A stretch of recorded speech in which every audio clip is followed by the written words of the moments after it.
Engkau Allah kami yang sungguh baik ya Tuhan. Atas kasih-Mu, atas anugerah-Mu, Engkau menghantarkan kami untuk hadir di tempat ini, memuji memuliakan nama-Mu dan membesarkan nama-Mu ya Tuhan.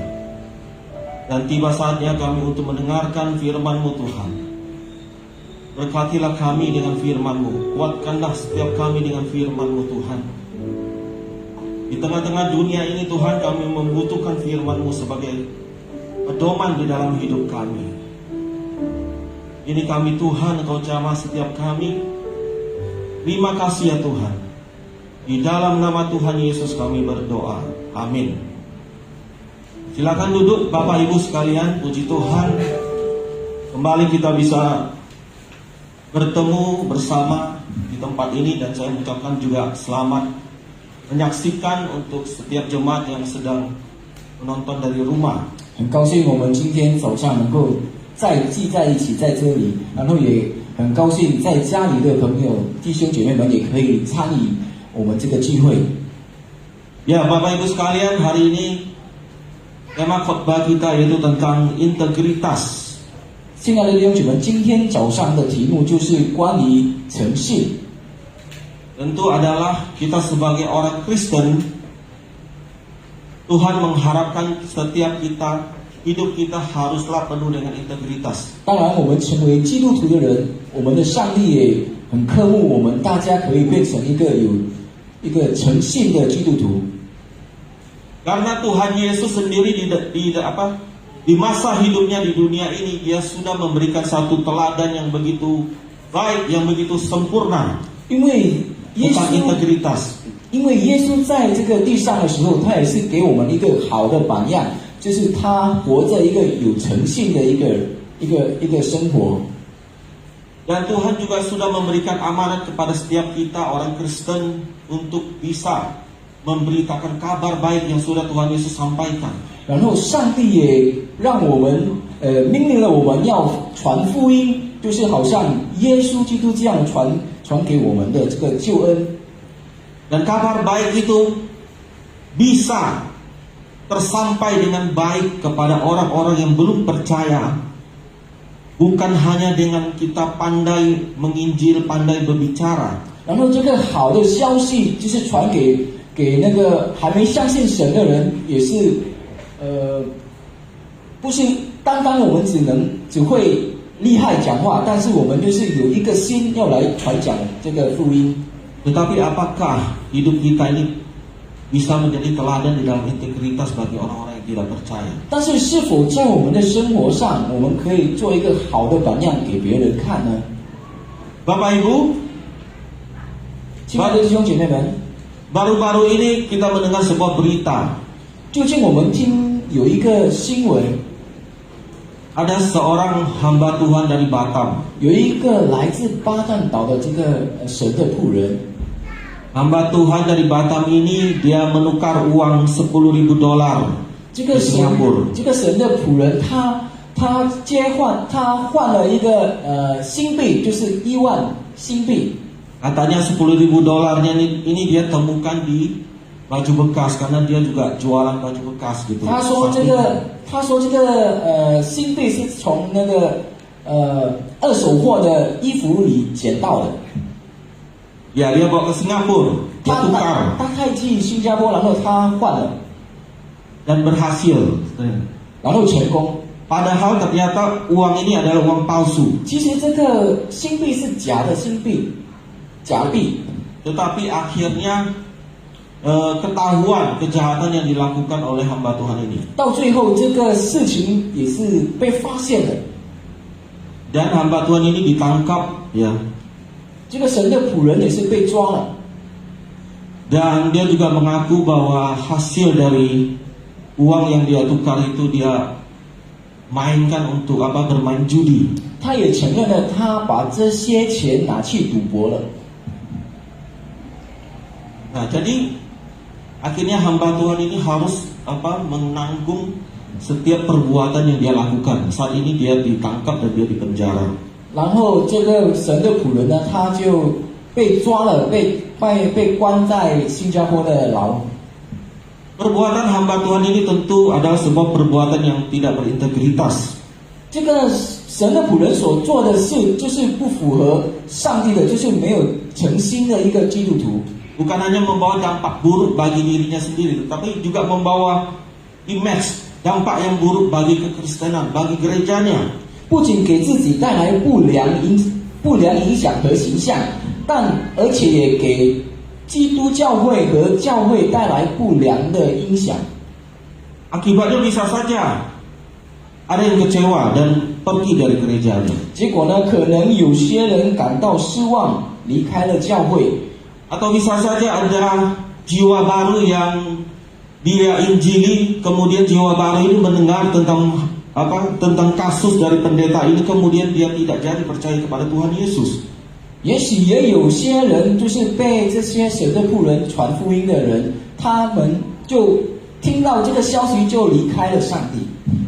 Jadi Bapak Ibu, kita melihat di sini bahwa kehidupan orang Kristen, seorang hamba Tuhan yang tidak berintegritas bisa membawa ancaman bagi penginjilan. 所以说，如果一个神的仆人或者我们基督徒的人，如果在心里没有一个诚信的行为的话，我们就会有一个威胁了，对教会有一个威胁。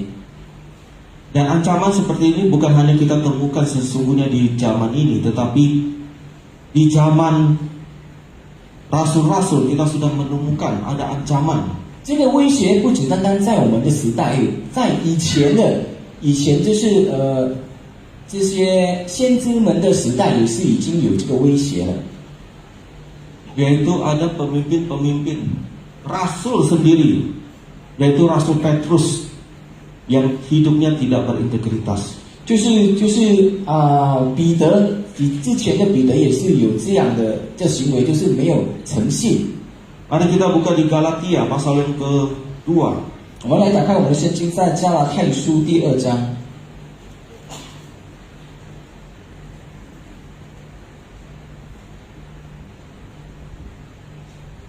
Galatia pasal yang kedua ayat 11 sampai yang ke-14.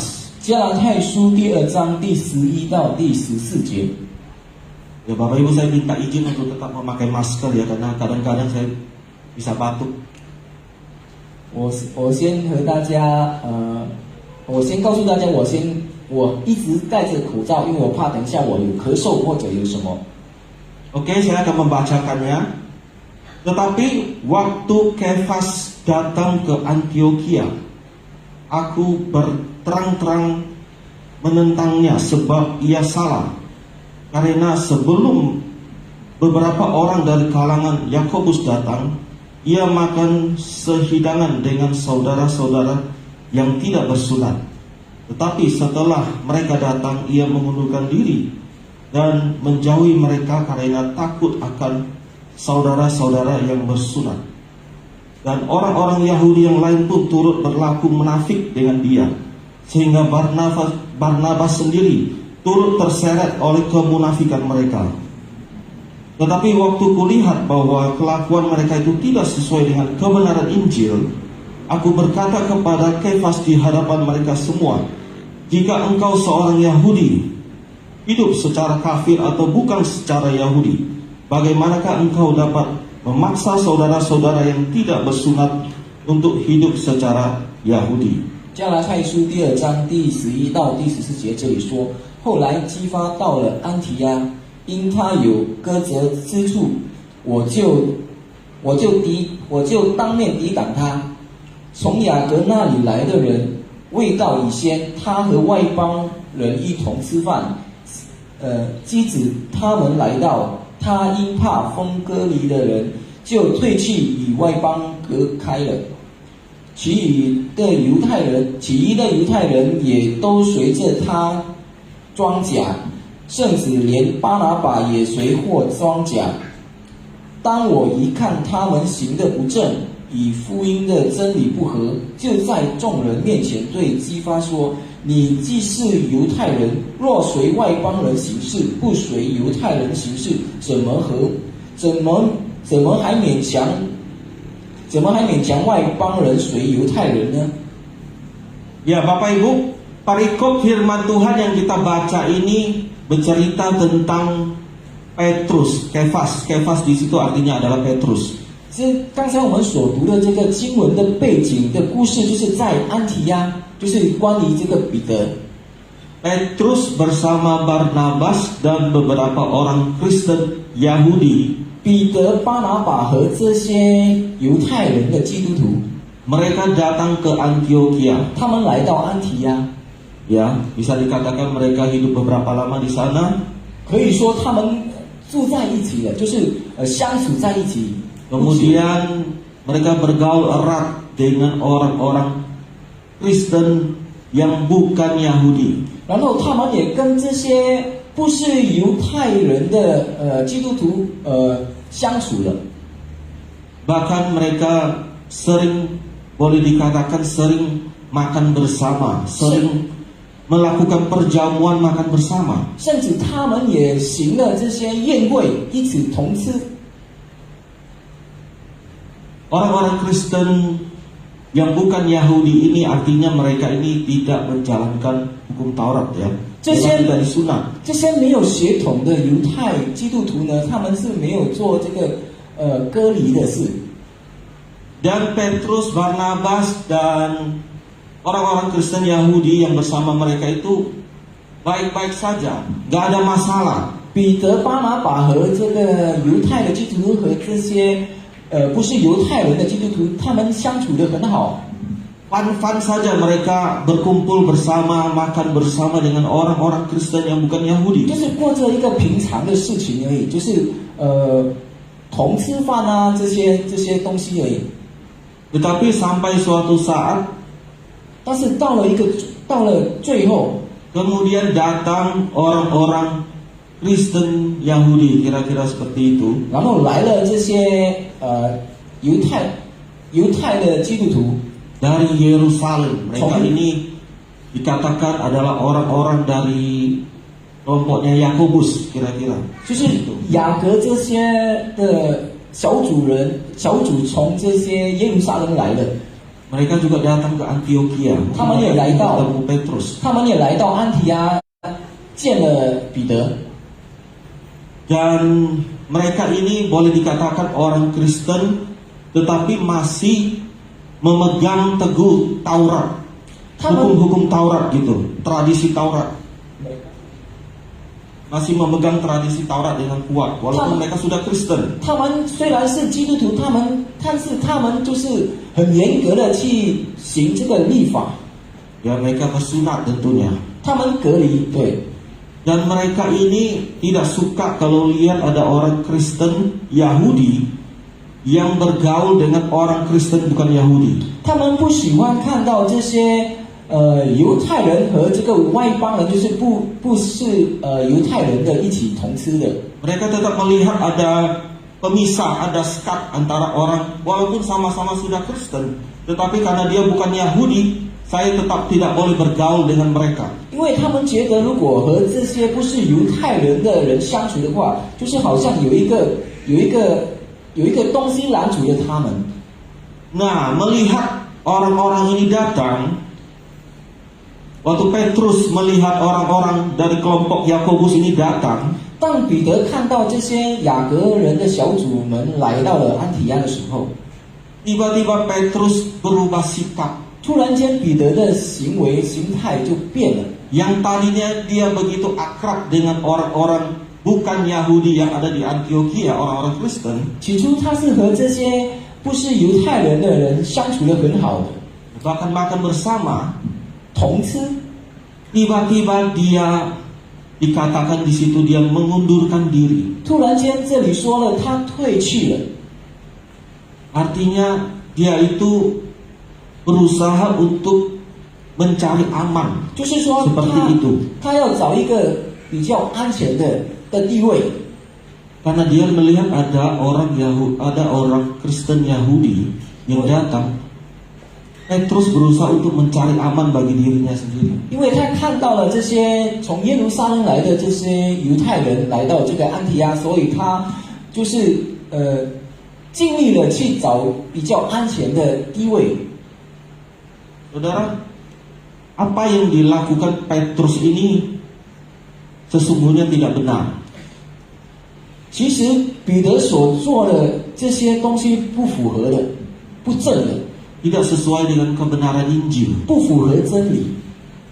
Petrus sesungguhnya dia tahu bahwa tidak ada lagi pemisah ya antara orang Kristen yang bukan Yahudi dengan orang Kristen Yahudi. 其实彼得本身他是知道的，这个犹太人和这些不是犹太人的人是没有一些东西可以拦阻的，没有隔离的， Semuanya itu sama di dalam Tuhan. 在神的面前是一样的， Tidak ada lagi Yahudi bukan Yahudi. 没有这些犹太人或者不是犹太人的。 Pernah suatu kali ketika Petrus mendapatkan penglihatan dari Justru- Tuhan, 有一天就是彼得有了音像，得到了音像， Petrus diminta untuk mengabarkan Injil kepada Cornelius. Cornelius itu adalah orang yang bukan Yahudi. 彼得就是有一个被呼召要传福音给这些人，给一个人。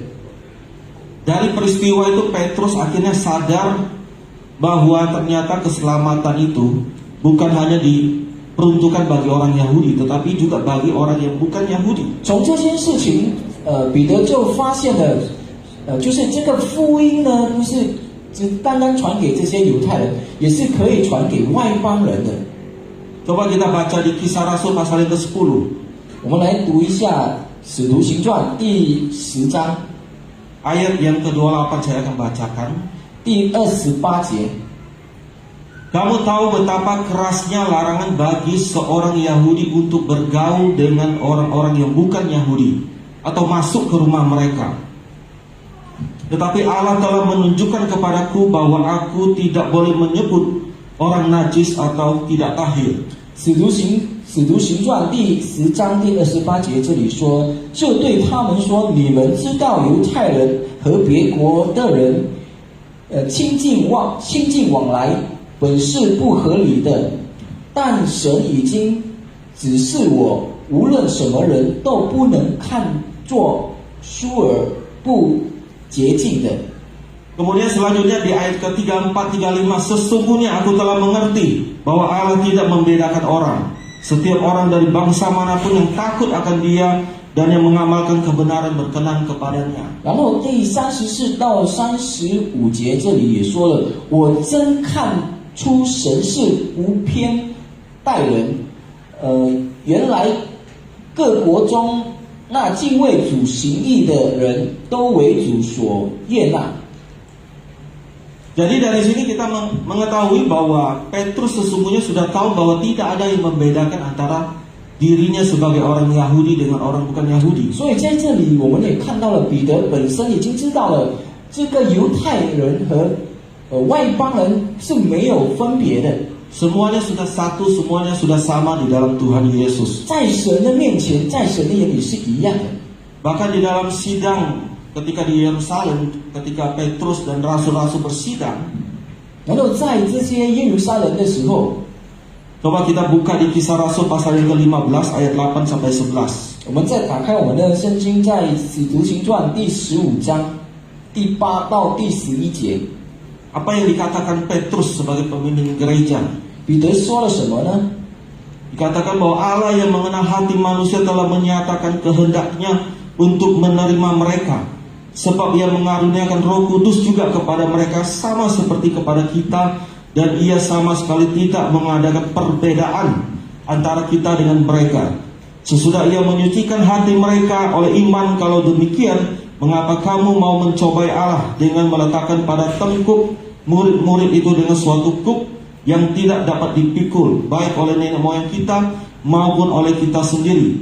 Sebaliknya, kita percaya bahwa oleh kasih karunia Tuhan Yesus Kristus, kita akan beroleh keselamatan sama seperti mereka juga. 使徒行传第15章第8到第11节这里说，知道人心的神也为他们做了见证，赐圣灵给他们，正如给我们一样，又接这信接近了他们的心，并不分他们我们。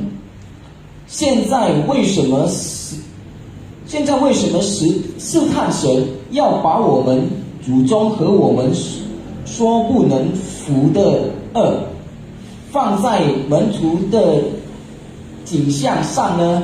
我们的救乃是因主耶稣的恩，和他们一样，这是我们所信的。阿们。Jadi Petrus sebagai pemimpin gereja, pemimpin para rasul pada waktu itu tidak setuju. 所以彼得成为领袖，在那个时候他不愿意，他不同意。 Karena ada pendapat, ada perdebatan yang mengatakan bahwa orang Kristen yang bukan Yahudi mereka juga harus disunat dan mengikuti hukum Taurat Musa. 因为他觉得外邦人就是不是犹太人的，他们也是要行这个割礼的事。 Tetapi dari pernyataan Petrus tadi kita membaca bahwa dia tidak setuju dengan saran itu. 就是因为刚才我们所读的，就是彼得他是不同意这些外邦人就是也被这个割礼的。 Jadi Petrus sesungguhnya dia sudah tahu. 其实彼得他已经知道了， Tetapi kita melihat apa yang dilakukan Petrus. 但是我们看彼得所做的是什么呢？ Ia dikatakan mengundurkan dirinya, menjauhi mereka. Ya, bisa dikatakan dia menjauhi orang-orang yang tidak bersunat, orang-orang Kristen yang tidak bersunat. 这里却说了彼得就是退去，就是隔开了他们。 Nampaknya Petrus itu takut dicap sebagai orang yang mungkin melanggar hukum Taurat Musa oleh orang-orang Yahudi dari Yerusalem. 就是彼得害怕他会被那些耶路撒冷的犹太人说他就是takut dicap sebagai orang yang melanggar hukum Taurat. 就是怕就是他就是不敬畏这些律法。 oleh kelompok orang-orang Yakobus tadi. 就是刚才这个雅各门的小组们。 Petrus lebih menjaga supaya image-nya ini tidak rusak daripada dia harus mempertahankan integritasnya, imannya, kebenarannya yang dia miliki. 彼得他就是比较注意他的形象，跟着并彼得比较在意他的形象，不管他的这个有没有正心的诚心的这个心态，诚信的心态。 Sehingga tadi kita baca bagaimana Paulus menegur Petrus. 然后我们也看到使徒保罗怎样来提醒这个彼得呢？ Paulus mengatakan bahwa kelakuan yang dilakukan oleh Petrus itu tidak sesuai dengan kebenaran Injil. 保罗就说了，你彼得所做的、所行的，就是不符合真理。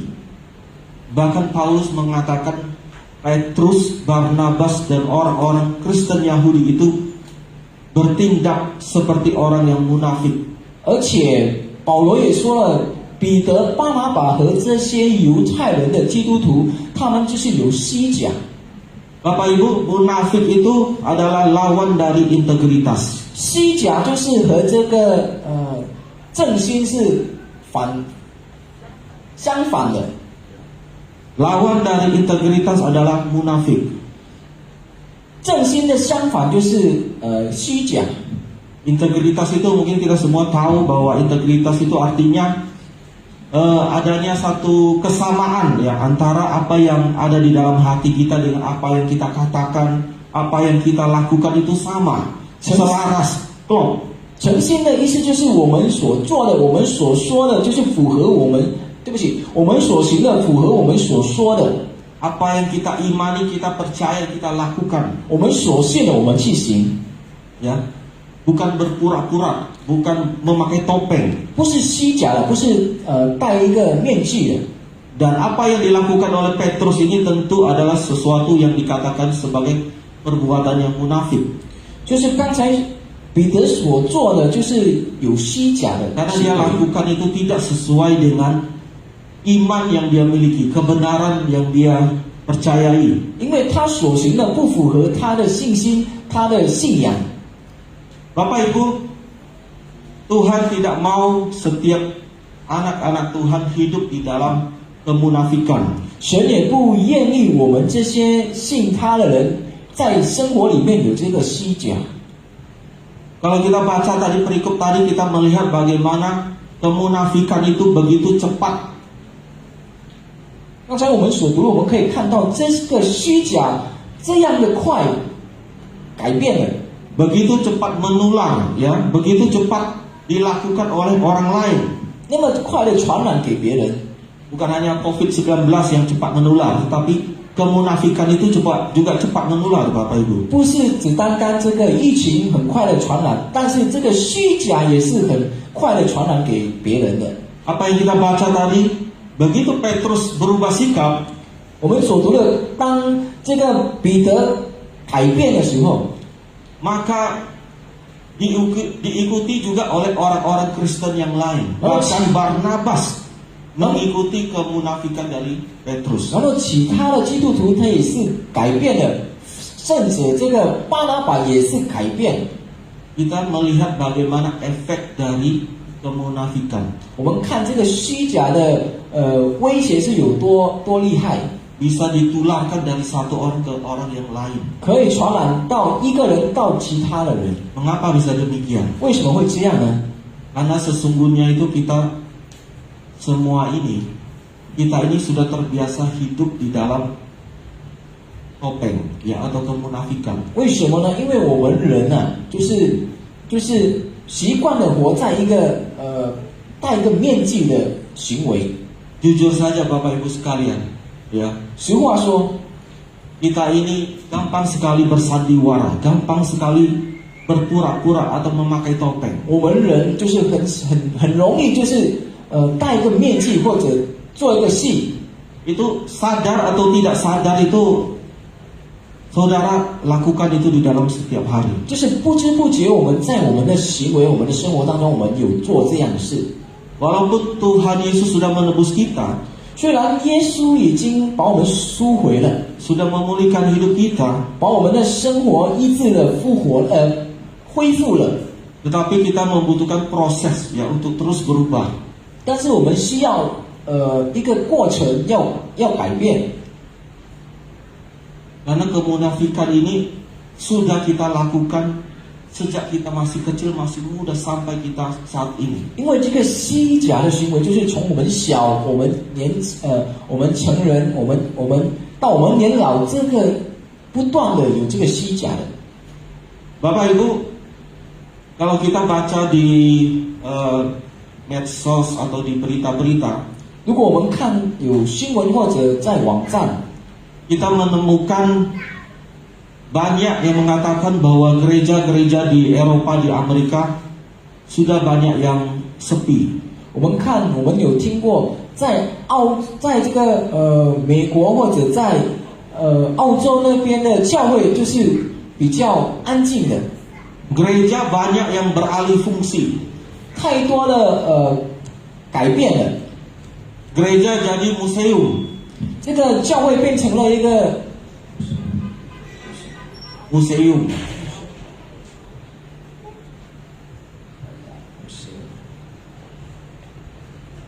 Tempat pameran gitu, kira-kira seperti itu. 就是博物馆，变成了一个博物馆。 Bahkan dikatakan banyak gereja yang berubah jadi masjid. 也听了这个教会变成了这个Jadi masjid. 回教徒的这个 Di Tiongkok. 回教堂， Kenapa bisa begitu Bapak Ibu? 为什么会这样呢？ Bukankah Eropa, Amerika adalah pusat dari kekristenan? 不是美国和这个澳洲是一个基督徒最大的呢？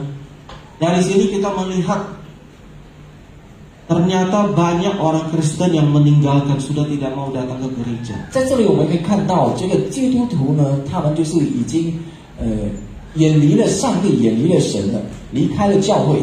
Apalagi mau mengharapkan jiwa baru, orang yang baru mau percaya kepada Yesus datang ke gereja. 要怎样来渴望、来盼望这些新的基督徒来到教会呢？ Ini 还没 salahnya di 信神的 mana? 人来到教会呢？ Salahnya di Injil, di Alkitab, firman Tuhan yang sudah ketinggalan zaman atau tidak relevan lagi? 错在哪里呢？是不是在圣经教导这些方面呢？ ternyata salahnya bukan di situ.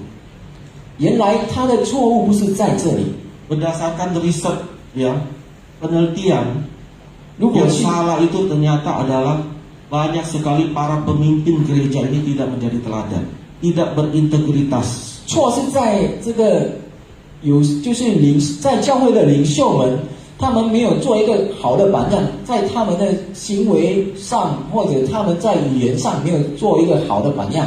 Banyak pelayan Tuhan yang tidak berintegritas. 太多神的仆人，他们没有这个诚信， Akhirnya membuat orang untuk malas datang ke gereja. 让了这些人就是懒惰来到教会。 Karena datang ke gereja tidak ada bedanya dengan datang ke tempat lain. 因为来到教会跟去别的地方没有分别。 Jadi masalahnya adalah orang Kristen, para pemimpin gereja yang tidak memberikan teladan di dalam integritas. 所以错就是在这个教会们的领袖，他们没有做一个好的榜样。 Dan hal yang kedua, kenapa kemunafikan itu memiliki dampak yang buruk? 第二方面，为什么这个虚假会带来的一个威胁呢？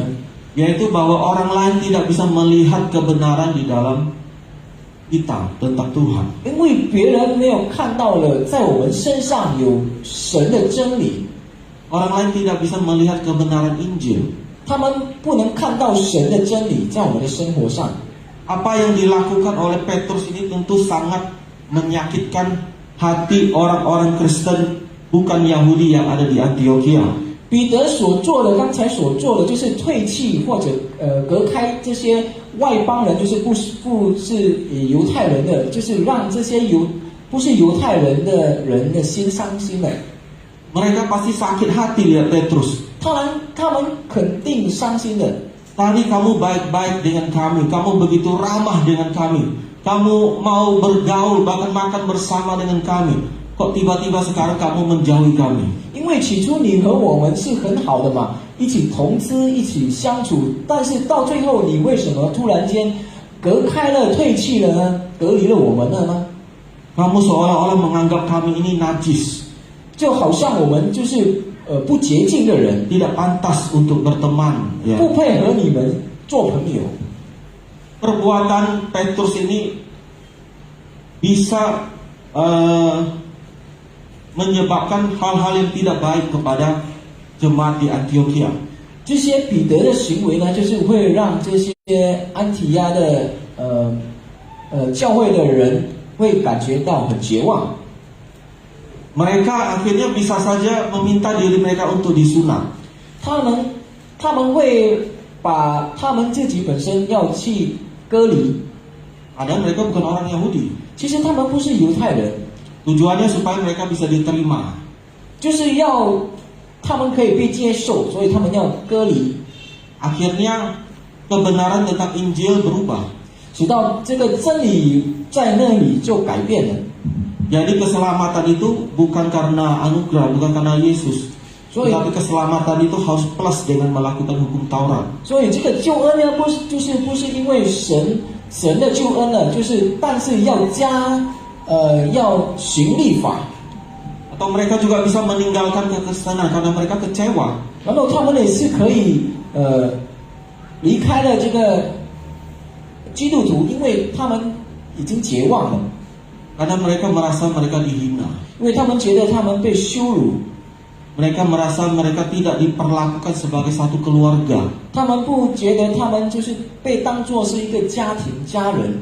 Jadi Bapak Ibu, kita melihat bagaimana akibat perbuatan yang dilakukan Petrus itu sungguh besar. 所以我们可以看到，这个彼得所做的行为，就是有很大的结果，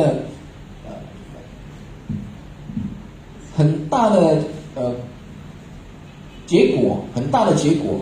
Oleh karena itu Paulus dengan keras dikatakan ya, dengan keras bahkan di depan umum langsung menegur Petrus 所以 dan pengikut-pengikutnya itu. 所以保罗就在刚才我们所读的，在加拉太书刚才所读的，就是保罗就是提醒了彼得，在众人面前提醒了彼得。 Dikatakan di ayat yang ke-14, jika engkau seorang Yahudi hidup secara kafir dan bukan secara Yahudi, bagaimanakah engkau dapat memaksa saudara-saudara yang tidak bersunat untuk hidup secara Yahudi? 就是保罗在众人面前对基法说了：“你既是犹太人，若随外邦人行事，不随犹太人行事，怎么还勉强外邦人随犹太人呢？” Saudara, kalau dibahasakan secara sederhana, 如果用简单的话来说的话， apa yang dikatakan Petrus itu kira-kira seperti ini. 彼得说了刚才的话是这样： Kamu yang mengaku orang Kristen, 你承认你是基督徒， tetapi hidup kamu itu seperti orang dunia. 但是你的生活就好像世界上的人， Tidak hidup menurut kekristenan. 不符合真理。 Bagaimana bisa kamu mengajak orang untuk menjadi orang Kristen? Bagaimana kamu bisa memaksa orang untuk datang percaya kepada Tuhan? 你要如何带领这些还没相信的人来相信神呢？ Ya.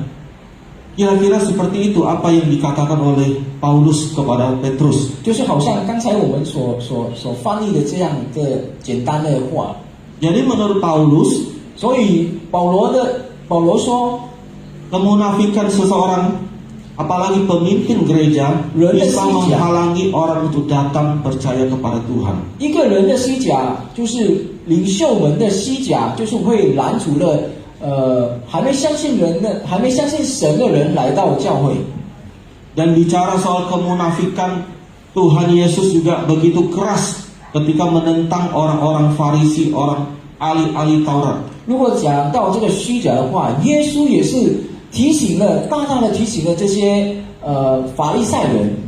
Yang paling tidak disukai oleh orang Tuhan Yesus dari orang-orang Farisi itu adalah kemunafikan mereka. 耶稣基督最不喜欢的就是这个虚假的法利赛人， Karena perbuatan mereka itu punya dampak yang besar. 因为他们的所作所为就是有很大的这个影响， Yaitu bisa membuat orang untuk tidak datang kepada Tuhan. 就是会让人不来到神的面前， Orang jadi kecewa, tidak percaya kepada Tuhan. 人会绝望，不要来到神的面前。 Sehingga Tuhan Yesus begitu keras ketika mengkritik orang-orang Farisi dan ahli-ahli Taurat itu. 所以耶稣就在他们的面前，在众人的面前就提醒了这个法利赛人。 Bapak Ibu yang dikasihi Tuhan, 亲爱的弟兄姐妹们， kalau kita menyadari bagaimana bahwa kita ini sesungguhnya ada orang-orang yang suka memakai topeng. 如果我们觉得我们是一个很喜欢戴面具的人， Kita orang-orang yang suka berpura-pura. 我们是一个很喜欢虚假的人， Kita selalu ingin dilihat sebagai orang yang baik. Padahal belum tentu kita adalah orang yang baik. 我们喜欢做一个很好的事在人的面前，其实我们所做的不是好的。 Kita mungkin suka mengkritik, ya, menghakimi orang yang berbuat dosa. 可能我们喜欢批评这些人，就是喜欢做错做犯罪的这个人，我们就喜欢批评他。 Tetapi justru kita sering melakukan dosa yang sama. 其实我们也是，可能我们也是做了同样的错误。 Bukankah dengan perbuatan kita itu menunjukkan bahwa kita adalah orang yang tidak berintegritas? 这样不是说来我们是一个不诚信的人呢？ Kita tidak hidup otentik, tidak hidup jujur di hadapan Tuhan, 我们在神的面前不诚实的活着， di hadapan manusia. 在人面前。 Nah, tetapi kalau pemberitaan Injil begitu tergantung dengan integritas kita sebagai umat Tuhan, 但是神的福音就是要我们的这个诚信来去行的话， lalu bagaimana dengan kelanjutan pemberitaan Injil ini? 然后我们， Dengan pelayanan-pelayanan, 然后接下去呢，我们要去行的要怎样去做呢？ apakah bisa dilakukan dengan baik? Padahal kita ini bukan orang yang berintegritas. 是否可以继续做下去呢？如果我们没有这个诚信呢？ Bapak Ibu, kalau kita melihat apa yang dialami oleh kita juga dialami oleh Petrus. 我们看我们现在所面对也是彼得也面对过了， Petrus juga sadar bahwa dia bukanlah orang yang berintegritas. 彼得也觉悟了，他不是一个诚信的人。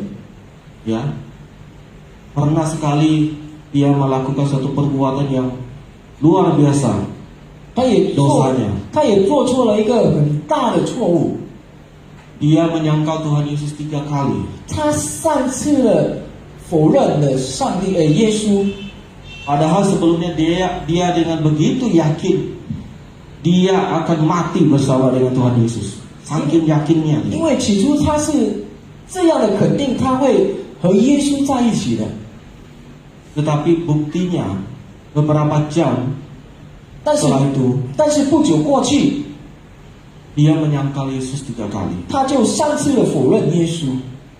Ternyata Petrus sadar dia tidak memiliki integritas yang selama ini dia kira.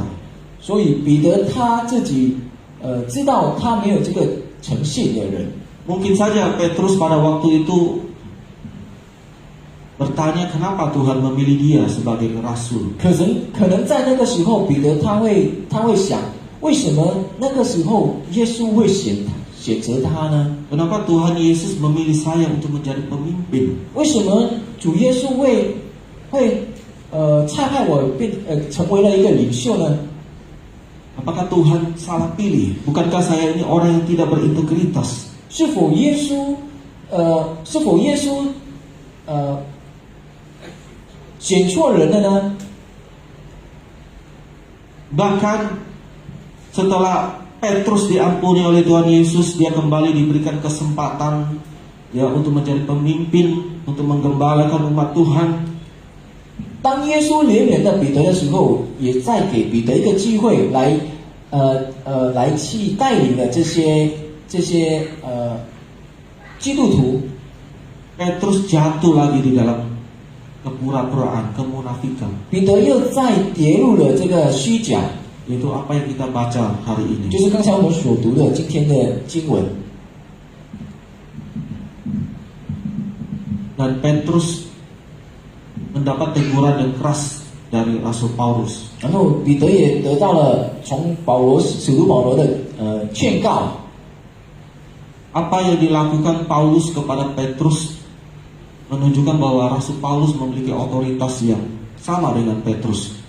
保罗对彼得所做的就是他们是有一个同样的一个权利。 Walaupun Petrus lebih dahulu ya 虽然彼得先 menjadi rasul bahkan pemimpin, 成为领袖， tetapi Tuhan memakai Paulus yang baru bertobat itu untuk menegur Petrus. 但是神使用了保罗来提醒、来劝告这个彼得。 Ya mungkin saja Petrus waktu ditegur oleh Paulus mungkin dia sedikit marah. 可能那个时候彼得有一点生气， Ya mungkin dia bertanya dalam hatinya, kok bisa kamu menegur saya di depan umum? Saya ini pemimpin. 可能在他的心里，他有这样的想法：为什么你在众人在众人的面前这样的提醒我？ Ya sebagai manusia mungkin kita berpikir mungkin Petrus tidak bisa menerima. 成为我如果当作是我们的话，我们当然不能接受了，在这样的众人的面前来提醒我们。 Siapa kamu Paulus itu? Kamu berani-beraninya mengkritik saya di depan umum. 保罗，你是谁？你这样在众人的面前来提醒我？ Tapi Alkitab tidak menjelaskan secara rinci bagaimana reaksi Petrus kepada Paulus. 但是在圣经没有强调的告诉我们，彼得的在那个时候的心情的心态的对这个保罗的心态是怎样？ Tetapi kita patut menduga bahwa Petrus bisa menerima apa yang dikatakan Paulus kepadanya. 但是我们的结论可以说，彼得他接受了保罗的这个提醒的劝 Bahkan 告。 boleh dikatakan apa yang dikatakan Paulus kepadanya itu seperti mengingatkannya kembali. 也可以用一句话来说，保罗提醒的对彼得的提醒，就是让彼得可以在反想，就是起初他对上帝的爱是如何的。 Mengingatkannya kembali bahwa dia dulu juga dia dulu pernah melakukan satu perbuatan yang tidak berintegritas, yaitu menyangkal Tuhan Yesus. 让他觉悟了，想起了他之前也擅自的否认耶稣。 Mungkin saja Petrus ditegur seperti ini, dia merasa, dia bertanya lagi kepada dirinya, apakah dia masih layak menjadi seorang rasul, menjadi seorang pemimpin. 然后彼得也可能在那个时候，彼得也想起来，他是否配来成为一个领袖呢？ Bukankah dengan ini menunjukkan bahwa saya bukan orang yang memiliki integritas, yang memiliki kualitas untuk menjadi seorang pemimpin? 因为他已经觉得了他不是一个诚信的一个基督徒，然后他也不配来带领这些基督徒。 Bapak Ibu, apa yang dialami oleh Petrus sesungguhnya juga kita alami. 其实彼得所面对的也是跟我们面对的是一样的，这是同样的。 Seringkali kita merasa tidak layak. 时常我们也觉得我们不配，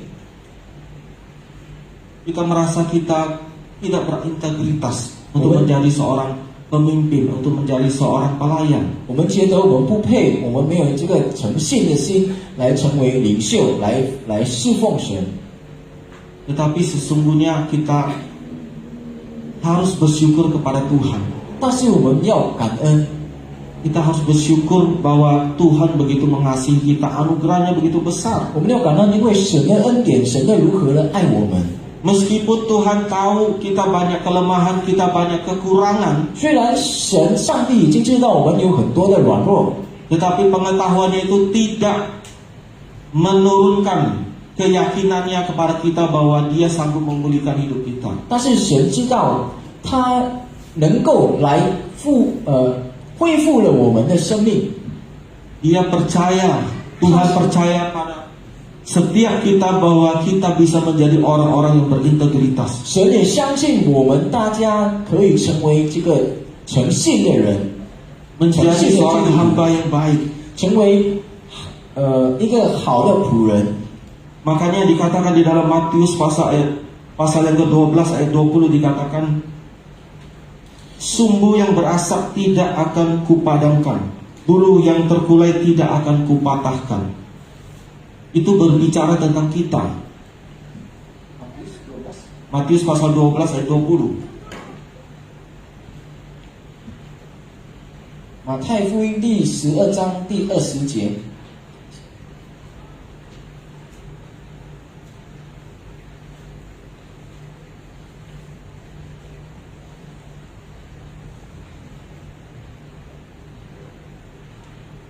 这里说，耶上的芦苇它不折断，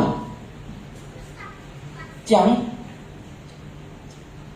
产的灯火它不绝灭，它不吹灭，等它使行公理，叫公理得胜。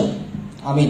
Kita itu ibarat seperti sebuah sumbu yang sudah padam, yang sudah tidak bisa menyala. 我们就好像耶桑的芦苇，就是它不能点燃了， Yang sesungguhnya itu sudah tidak ada manfaatnya lagi. 就是没有作用了。 Tetapi dikatakan bahwa Tuhan tidak akan memadamkannya. 但是这里说，神他不会把它吹灭， Artinya Tuhan masih mau memakai kita. 意思就是说，神还要使用我们。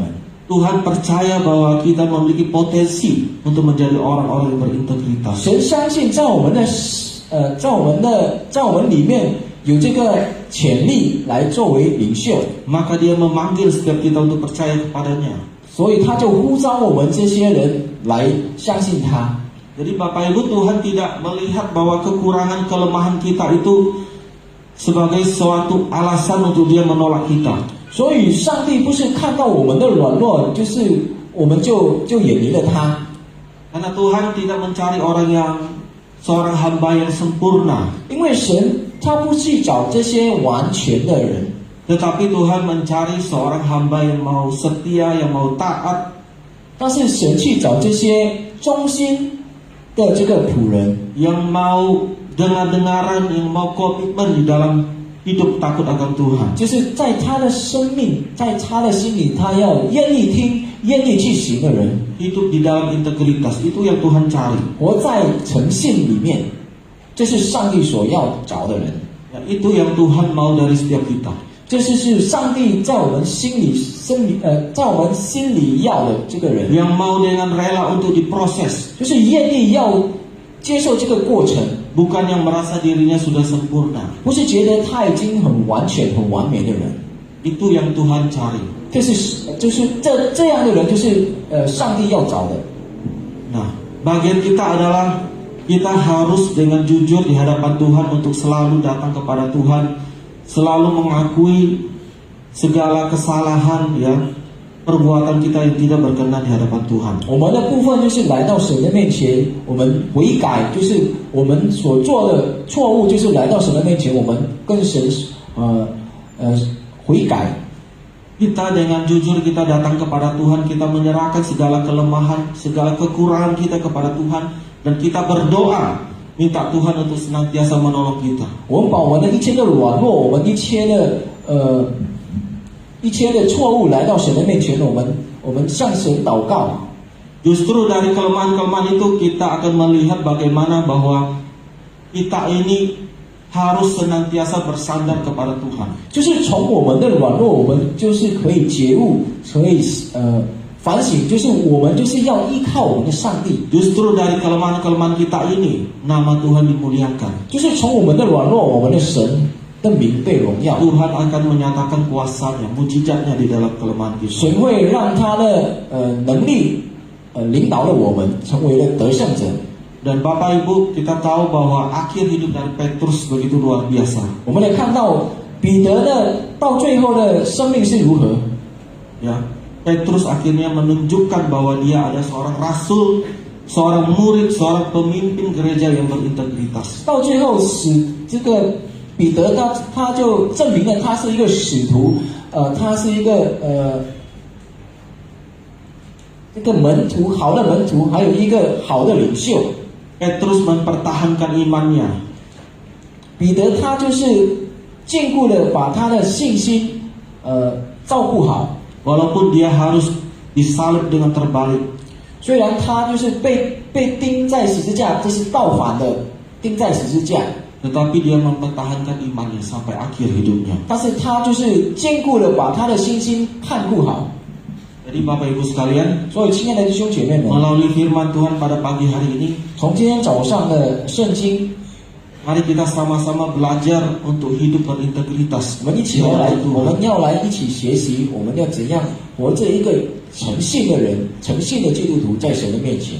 Karena dengan kehidupan yang berintegritas maka kita bisa berdampak bagi pekerjaan dan pelayanan Tuhan. 因为一个诚信的行为呢，我们就会带来的很大的影响，对我们的教会，对这些还没相信神的 Kita 人， akan menjadi berkat bagi banyak orang dan membawa banyak orang untuk datang kepada Tuhan. 我们会变成一个祝福的管道，让这些还没相信神的人来到教会来相信神。 Mari kita berdoa bersama-sama. 我们一起来祷告， Bapa yang di surga, 亲爱的天父， Tuhan, sungguh kami bersyukur 我们非常的感恩， kami memiliki Allah seperti Engkau 我们拥有像你这样的神， yang begitu mengenal setiap kami ya Tuhan. 你认识我们， Yang begitu besar kasih-Mu kepada setiap kami Tuhan. 你的爱何等的伟大， Engkau tidak pernah membuang kami, Engkau tidak pernah menolak kami. 你不曾过丢开过、离开过我们。 Ketika kami mau dengan jujur datang kepada Engkau Tuhan, 当我们诚实的来到你的面前， mengakui kesalahan kami, mengakui kelemahan kami, 我们告诉你我们的软弱、我们的错误的时候， maka Tuhan Engkau pasti akan memulihkan hidup kami. 上帝你是一定会恢复我们的生命的上帝。 Tuhan, biarlah di setiap hidup kami ke depan ini, 上帝啊，希望我们以下的生活， biarlah kami menjadi orang-orang Kristen yang berintegritas, 直到我们成为了一个诚信的基督徒， orang-orang Kristen yang menjadi berkat 一个可以给别人祝福的基督徒， Orang-orang Kristen yang memuliakan nama Tuhan sampai akhir hidup kita. 荣耀你的名的基督徒。 Terima kasih ya Tuhan. 感谢你，上帝。 Kami serahkan waktu selanjutnya ke dalam tangan kuasa-Mu. 以下的时间，我们交托在你的手上， Hanya di dalam nama Tuhan Yesus. 奉告主耶稣基督的名， Kami berdoa. 我们祷告， Amin. 阿门。